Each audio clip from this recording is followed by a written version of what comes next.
Why are there so many strange laws in the law of Moses? Hi, welcome to today's little lesson. Thank you so much for joining me. It has been asked many times by readers of the first 5 books of the Bible, wherein are contained what we know as the law of Moses, or the Mosaic law, same thing. What are all these strange laws doing in something that came from God in heaven? Someone counted them one time. I think there's like 613 different laws in the law of Moses, and some are quite easy to understand what they're doing there. Like within the 10 Commandments, thou shalt not steal. Well, that's a good one. That's easy to understand why God put that in there. People have been stealing stuff since the beginning, right? And thou shalt not murder. That's a good one. And thou shalt not commit adultery. Easy to understand why that's in there. And honor your parents. That's a good one. Easy to understand why that's in there. But if you keep reading through those 613 laws that together make up the Mosaic law, you're going to run across some ones you're going to be scratching your head over and say, what in the world is that in there for? There are laws, for example, that regulate slavery and the difference in how you treat a Hebrew slave, an Israelite slave, or a foreign-born slave. And the heirs of the slave are the children of the slaves. Who do they belong to when a Hebrew slave goes free? And you go, what in the world? Why didn't God just abolish slavery? We all woke up to that not all that long ago in human history. Why is God regulating it? And what about these laws that are regulating polygamy? Why didn't God just do away with that? I mean, we got a law in the law of Moses says if a man has 2 wives and one of them he loves and the other one he doesn't love, it goes on to give some pertinent information about the heirs of those 2 wives. And you just go, what in the world? And you got laws that regulate concubinage. That is, kind of like secondary wives, part of polygamy, and other strange laws, don't be shaving off the side of your beard, So raise a lot of eyebrows, a lot of scratching of heads over these. And this all supposedly came from God. And so, maybe God's not quite as moral and ethical as we thought he was, because it seems like modern secular law, in many cases, has a higher standard and a better ethic than what we were reading about in the law that God gave to the children of Israel through Moses, something that was binding upon them for hundreds and hundreds of years until Christ's death and resurrection. So what's the answer? Well, the short answer is that we need to understand that the law of Moses was not given to the people of Israel in a vacuum, as if there was no context, they had no culture, they had no background, no history, no other codified laws prior to the giving of the law. They were just blank slates waiting for, something to obey. No.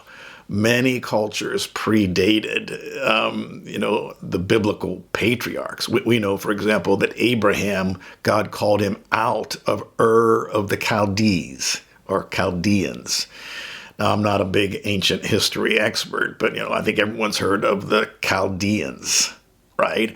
And they weren't just a bunch of lawless people who everyone did what they thought. No, they were civilization. And so they, of course, had codified laws and courts and some way of regulating people's behavior, a police force or soldiers or whatever. And there were punishments for crimes and so forth. And God called Abraham out of that civilization, but he didn't send him off into space somewhere. He sent him up, he worked his way up eventually to Canaan's land, where God said, I'm going to give this to your descendants. Well, Canaan's land was a country, a civilization. They had their law books and their culture and their morals and their ethics. And it's very obvious in many of those ancient cultures that polygamy, for example, was just, everybody knew that was okay, and a lot of polygamous marriages, and coupled with that, the whole concubinage thing. Slavery has been a part of human civilization back as far as you can go in human history, and all ancient civilizations participated in slavery. The whole idea that all men are created equal, wasn't something that they were thinking back in those days. You were born into a state, and some people were slaves and some people were free, and there were different laws that applied to different ones. And the slaves had less privileges than free people, and everyone just accepted it. And it's, of course, we see it practiced in the Bible long before the law of Moses. Abraham and Sarah. Sarah had a maidservant, right? And in fact, she said to Abraham one time, "Hey, I can't have kids, so go into my maid, and she'll bear children. I'll bear children through her." Well, you can find that very practice of surrogate motherhood, and again, so Sarah owns this slave named Hagar. She's from Egypt, and she tells her husband, "Have sex with her so I can have a kid through her. So it'll be my kid that she'll have. But my kid." And you could find ancient laws that describe that very thing. I think the most famous one of all was the well-known Code of Hammurabi. Sometimes it's B, sometimes it's P, Hammurabi or Hammurabi. And they found this, they've actually found it. It's inscribed on this black, smooth stone that's now in a museum, the Louvre Museum in Paris, the original. And there's copies of it, I think, in other museums. But there's 282 laws inscribed on that rock that were part of ancient Babylon, given by this ancient Babylonian king Hammurabi. And it deals with things like divorce and inheritance and surrogate motherhood and who does the kid belong to, and slavery and punishments and infractions and so forth. And it's really interesting to read. You could find it very easily. Just type in Code of Hammurabi online and you'll see all 282 laws. And what's so interesting, and this is what I wanted to get to, is there's so many similarities between the Code of Hammurabi and the Law of Moses, dealing with many of the same issues. So my point is that when God gave the Law of Moses, he didn't give it to people who had a blank slate of, as far as moral and legal understanding. He gave it to people who came out of cultures and in the ancient world, which many things were common, and God didn't try to upend everything and completely change everything. He obviously made some concession for things that maybe would even bother us today because of the progression of humanity in some ways since then. And, so if you compare the Code of Hammurabi and you read the Law of Moses, you can see some definite moral improvement in some of the specifics on certain issues, where hey, way to go, God! You're a little higher standard now than what people are completely used to from centuries and centuries of culture and civilization. And of course, that during the time of Joseph. And he wound up, in Egypt, and then his whole family comes down to Egypt. Jacob comes down, and his brothers, and so forth. And they're there, long time, hundreds of years. And God called them out of Egypt. Well, of course, Egypt, it was a huge civilization. They had, they had laws, they had police, they had courts. There were, people broke laws, and there were punishments stipulated for people that do certain things. There was segregation in society of classes between free people and slaves and so forth. And all that was spelled out in their various laws. And so all that, of course, was an influence upon the thinking of the Israelites. And so when God gave them the Law of Moses, there was a degree of concession on God's part. So the Law of Moses does not represent apex morality. Okay, and you say, well, how can you say that, David? Well, we got one very clear example when we come to the New Testament, where one time those guys asked Jesus, hey, Jesus, is it lawful for a man to divorce his wife for any cause at all? Well, these guys are all big students of the law of Moses. And Jesus said, have you not read? It was written, God created them male and female, Man shall leave his mother and father, leave his wife. What God has joined together, let no man break asunder. And they said, but Moses made concession. Well, and they were right. There was concession for divorce. And Jesus is basically saying it was never God's intention for anyone to get divorced. So he's appealing to the creation moral and ethic that's revealed in the early Genesis story. God didn't create Adam and Eve and Ethel. He created Adam and Eve, and it was obviously till death do us part and so forth, and divorce was not part of his plan. But in the law of Moses, he made concession for it. And Jesus said specifically, because of the hardness of your hearts. When two people are soft-hearted and love God, and two married people, they're going to stick together and work things out. But God made concession because of the imperfection of people, as did all the other cultures prior to that. There was stipulation for divorce. In some of those ancient laws, I'm not sure if it was in Hammurabi's law, but if a woman didn't produce a child, she was barren. Of course, we know it could have been the dude's fault. But back in that day, they make the assumption it's the woman's fault. You can't bear me a child, And he could divorce her for that reason. Well, that's lousy. God's bigger than that, better than that. But that's what they came out of. And so just as the concession was made for divorce in the law of Moses, there were many other concessions that were made. Concessions to polygamy, concessions to concubinage, concessions to slavery, and other laws that we have no idea really what's going on from a historical context. Why did God say don't be shaving the side of your beards? And we say Orthodox Jews, and now today you have these curls coming down like this. That's how they interpret it. I don't know the reason for that, but I'm assuming that there was a reason that God said don't shave the side of your head. Perhaps there was a cult that was worshiping Baal or one of those wacko gods, and they to show their devotion they shaved themselves. So God said, I don't want you showing any devotion to these false gods. Serve me. I'm just thinking that's a possibility. Okay, but do not look at the law of Moses as like, well, this is the apex revelation about God. No, what it reveals about God is that he makes concessions to people,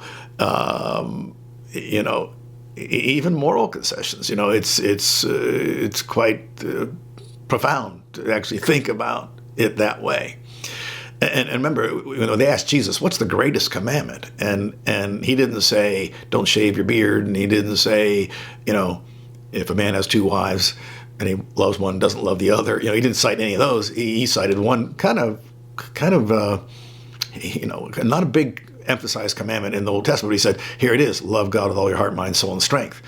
Well, there you go. And then the second is like it, love your neighbor as yourself. These things are both carried over into the New Covenant law, right? And so those general commandments do inspire an understanding of God that is closer to the ideal of moral perfection that he is. Okay, So the short answer, of course, why there's strange laws is because God was making concession to ancient cultures and the thinking process of ancient people who, were completely submerged in those cultures and had been for hundreds of years. And he took them a notch up to some degree, but left a lot of stuff that, a lot of room for improvement. Okay? And so always interpret the law of Moses within the historical context. Now, the same mistake, this is I think where it gets even more interesting. The same mistake is made when sometimes Christians try to interpret the law of Christ. They ignore the context. Now, what is the law of Christ? The law of Christ is everything Jesus said, everything he commanded. The law of Moses is the 613 laws of Moses. The law of Christ is however many commandments Jesus gave, and obviously there's overlap between the law of Moses and the law of Christ. It's still wrong to steal, murder, commit adultery, under the law of Christ. And there's some non-overlap. Jesus said things that Moses never said. Moses never said, go into all the world and preach the gospel, make disciples of all the nations. That's included, obviously, in the law of Christ. Now, just as people try to interpret the law of Moses without considering the historical and cultural context of the time in which it was given, they do the same thing with the law of Christ. Probably the biggest segment of the law of Christ, most encapsulated segment, would be what we read in the Sermon on the Mount, Matthew 5, 6, and 7. It's just Jesus saying these different things, how he expects his followers to act. And he often quotes or makes reference to the law of Moses because culturally, now here, he wasn't giving the Sermon on the Mount in a vacuum. He was speaking it to people who they and all their ancestors for hundreds of years, the standard had been the law of Moses, which contained tons of concessions to the culture back in the days of Moses. See how you need to think this all the way through? And so some folks, without considering that, come up with crazy conclusions. For example, they'll say things like, well, Jesus came up with an entirely new standard that was unheard of. Well, what could be higher than love God with all your heart, mind, soul, and strength, and love your neighbor as yourself? Two things right out of the law of Moses. And that's what Jesus said was the most important thing. And then he told his disciples, go make disciples, teach them to obey all that I've commanded you. Contained in the law of Christ is love God with all your heart, mind, soul, and strength, and love your neighbor as yourself. That's why you find love your neighbor as yourself more in the New Testament than you actually find it in the Old Testament. It's a New Testament ethic included in the law of Christ. Okay, but when people make conclusions, well, that Jesus came up with an entirely new standard, never before heard, and completely upending everything, and so we can just toss out the law of Moses and anything else because this is a new higher standard. And they'll quote something that Jesus said, where Jesus said, you have heard it was said, but I say to you. And they say, see, Jesus is quoting from the law, and he's raising the bar. New standard now. Starts this day on the day of the Sermon on the Mount. Even though the law of Moses is not passed away until his death and resurrection, Jesus is getting the jump on that. He's going to upgrade, right then on the Sermon on the Mount. Well, let's think about that for just a couple of minutes here. Jesus said, you have heard it said, you shall not commit adultery. Well, that's right straight out of the Ten Commandments. But I say to you, whoever looks at a woman to lust for has already committed adultery within his heart. Now, is that a new standard that has never before been heard of? Not ever contained in the old covenant? Oh my goodness. No. That was contained within not only the law of Moses, the very Ten Commandments themselves, which of course are a central part of the law of Moses. The 10th commandment. Well, what is it? The 6th commandment says, thou shalt not commit adultery. You come down to the 10th commandment, thou shalt not covet anything that belongs to your neighbor. Don't covet your neighbor's wife. Well, that's coveting your neighbor's wife. That's thinking, desiring adultery, to commit adultery with her, right? Yeah, most men aren't coveting their neighbor's wives for their culinary skills. It's usually a sexual temptation, right? And so when Jesus said, you have heard it said, thou shalt not commit adultery, but I say to you, whoever looks at a woman to lust for her has already committed adultery with her in his heart. He's just reminding them of what was already contained in the law, even in the Ten Commandments. It wasn't, this is a new thought. This is this is something that you've been neglecting, especially the Pharisees, they're full of lust and divorcing their wives because they see someone more attractive. That was contained in the Talmud, some parts of the Talmud, that you could divorce your wife for any cause at all. That's why they came to Jesus and asked him that question, because many of them believed that you could divorce your wife for any cause at all. One of which was if you saw a woman who was more attractive to you than your wife, well, that made your wife, quote unquote, indecent, and you could divorce her. And Jesus saying, oh my goodness, you guys are so far from the truth. Lust has been forbidden, and particularly lusting after someone else's wife. That's the big sexual sin, that's been talked about all through the Old Testament. And so you guys, what about, you've heard it said, you shall, love your neighbor but hate your enemies. Well, Jesus wasn't quoting verbatim from the Old Testament because you don't find that in the Old Testament. He said, but I say to you, love your enemies. Was that a new thought, a brand new standard lifted up, above anything the world's ever heard before? No. You can find the commandment to love your enemies in the law of Moses. Yeah, I think in Deuteronomy, that might be probably that. it might be all the way in Leviticus. If you see your enemy's donkey wandering away and,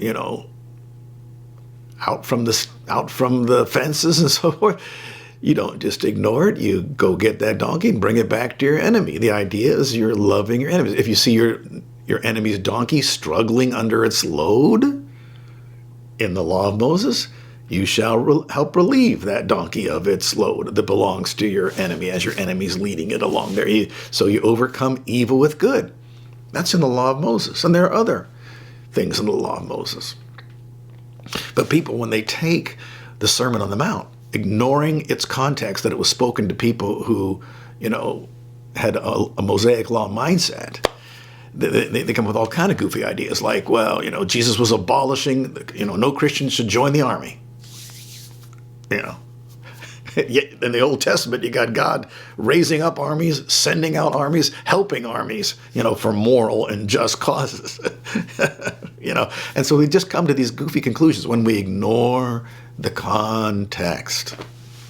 Okay?